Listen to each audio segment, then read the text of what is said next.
Quelles sont les grandes mutations en cours ou à venir dans l'immobilier ? Alors dans le résidentiel, je vois trois choses que je prendrai en exemple pour illustrer ce qui me semble être le mouvement qu'on vit en ce moment. D'une part, et ça a toujours été le cas du secteur immobilier, c'est sa capacité à s'adapter aux mutations de la société. Et là, il y a une mutation très importante qui d'ailleurs n'est pas totalement déconnectée de notre sujet d'avant, c'est le fait qu'on a un pays dans lequel il y a un nombre d'indépendants de plus en plus grand. Pour rappel, le nombre d'indépendants en France, il était plutôt en décroissance depuis que le monde agricole était en retrait, puisque c'est dans ce monde-là et dans cette économie-là qu'on trouvait le plus d'indépendants. Depuis que le monde agricole est en retrait dans la part du PIB, on avait plutôt un monde, une économie qui était de plus en plus basée sur le salariat. Et donc on a adapté notre état-providence, notre capacité à financer, à aider les gens à devenir propriétaires à ces salariés-là. On a un cadre qui est très adapté à ces gens-là. Et là, on revoit un modèle économique qui se retourne plus vers l'indépendance, beaucoup plus de gens en intérim, beaucoup plus de gens en double emploi, en triple emploi. Et on a, à mon avis, un enjeu, c'est comment on adapte notamment notre service, notre cadre du financement, c'est-à-dire comment je deviens propriétaire pour ces gens-là. Et là, je crois qu'on a un champ d'innovation énorme. Mais pour l'instant, on n'a pas les réponses, justement, sur cet accès à la propriété. On commence à l'avoir. Vous parlez là, Vincent, sur des gens qui peuvent être en intérim ou qui sont vraiment indépendants, et sur le problème d'accès à la propriété. Qui ne cochent pas les cases du CDI classique que le banquier aime bien et sait bien financer et a l'habitude de financer. On voit quelques initiatives, des gens qui essaient de financer la part la part d'apport des primo-accédants, puisque à Paris, l'apport il est de plus en plus important, puisque comme les prix ont beaucoup augmenté, par définition, le montant nominal de l'apport a augmenté, et donc il faut parfois 10-15 ans pour se le constituer. Il y a des gens qui viennent vous aider au bout de 5-6 ans de vie pro à financer une part de l'apport. Je pense à Virgile qui par exemple est sur ce modèle-là. On voit aussi des gens qui sont sur des logiques de location avec option d'achat.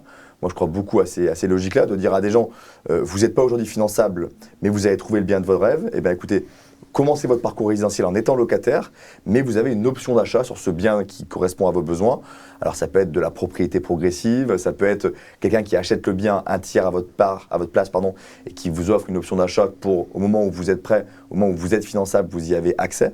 Donc c'est le début, mais je pense qu'on va vers beaucoup de solutions qui vont se développer autour de adapter encore une fois ce parcours résidentiel à des gens qui ne cochent pas les cases du CDI traditionnel, parce que le besoin d'émancipation, l'augmentation du nombre d'indépendants, je pense que c'était un mouvement structurel pour l'économie française, et donc les acteurs de l'immobilier aussi, parce que c'est leur intérêt, vont s'y adapter. Donc ça, c'est la première grande mutation. Ensuite, autre mutation à venir. Une autre chose qui m'a marqué en 2021, c'est la multiplication des services, disons, aux acheteurs ou aux investisseurs, les services buy-side. Puisque quand on parle des réseaux de mandataires ou des agences vitrées, il ne faut jamais oublier qu'on parle plutôt de services aux vendeurs. Le client des agences et des mandataires, c'est plutôt le vendeur, et on sait très bien accompagner le vendeur. On sait moins accompagner les acheteurs en France, et je trouve que 2021, c'est l'année où on a un peu rattrapé ce retard, avec deux exemples que je citerai. C'est acheter une résidence secondaire à plusieurs, c'est en fait tous ces mouvements-là qui sont développés. Premier exemple, l'achat de résidences secondaires à plusieurs. Alors, ça existait un petit peu avant, mais là, on l'a industrialisé avec des sociétés comme Prélo, qui est un des exemples. Et là, c'est du pur service aux acheteurs.